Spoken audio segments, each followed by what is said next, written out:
You ever look at a word in English and just think, what? How on earth is that how you say it? Yeah, you're definitely not alone. Today, we're going to try and crack the code on English pronunciation. It's a system where, let's be honest, the rules feel more like suggestions and the spelling can look like a puzzle from another time. All right, let's just dive right in with a classic. You see this word, Q-U-A-Y. Now your brain, which knows words like say and way, totally wants to say quay.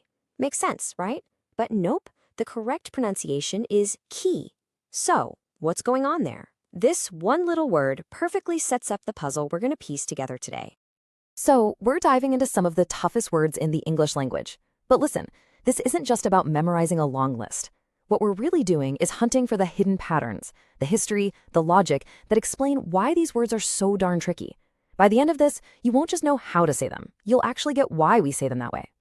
Okay, our first stop is a big one, words with silent letters. I love this subtitle, The Ghosts in the Machine. It's perfect, right? These are the letters you see plain as day in the spelling, but you just don't hear them when you speak. They are, without a doubt, one of the biggest reasons for all the confusion.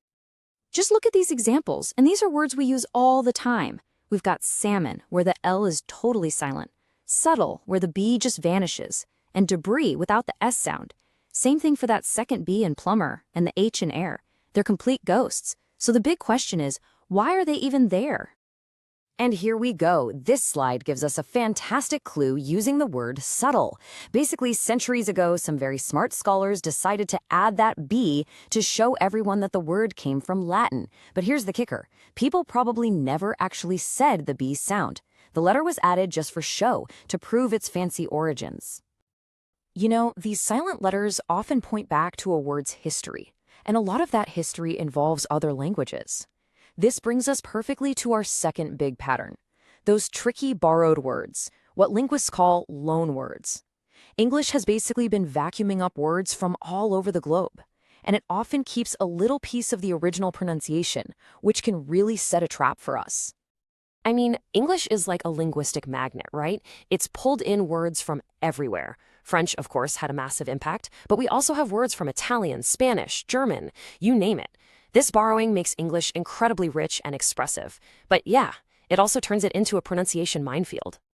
Oh, this slide just nails it, doesn't it? On the left, you've got how you think you should say these words based on normal English rules. But on the right, that's the reality. Words like faux pas, rendezvous, and coup never fully change their clothes, you know?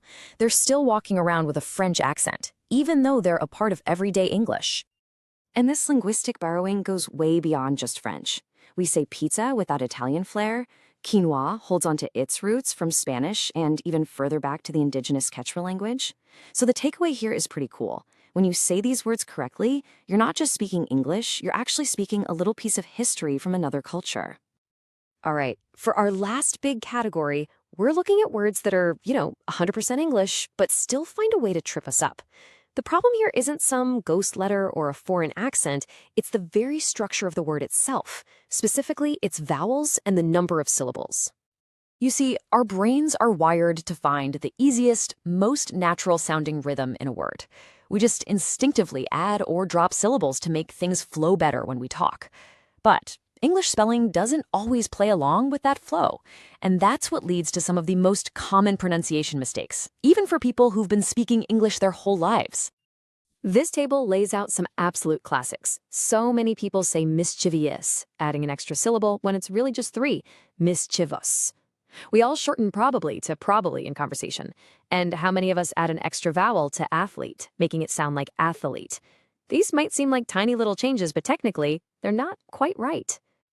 And here's a perfect example of a slightly different challenge, the word rural. Oh man, the problem here isn't the number of syllables.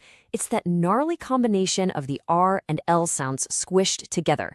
It literally forces your tongue to do gymnastics. It just goes to show you, sometimes it's the clusters of letters, not just single sounds, that can be the real hurdle.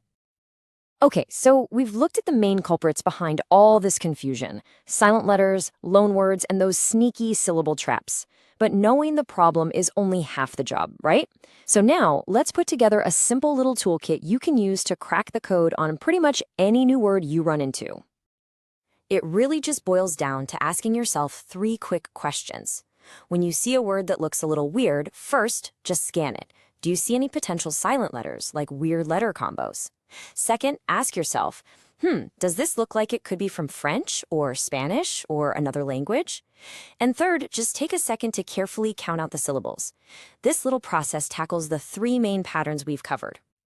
At the end of the day, what we've seen is that English pronunciation isn't just pure random chaos. It's actually a living history book. Every silent letter, every borrowed word, every weird syllable tells a story. And understanding these patterns doesn't just help you say things right, it gives you a much deeper connection to the incredible, messy, and beautiful story of the English language.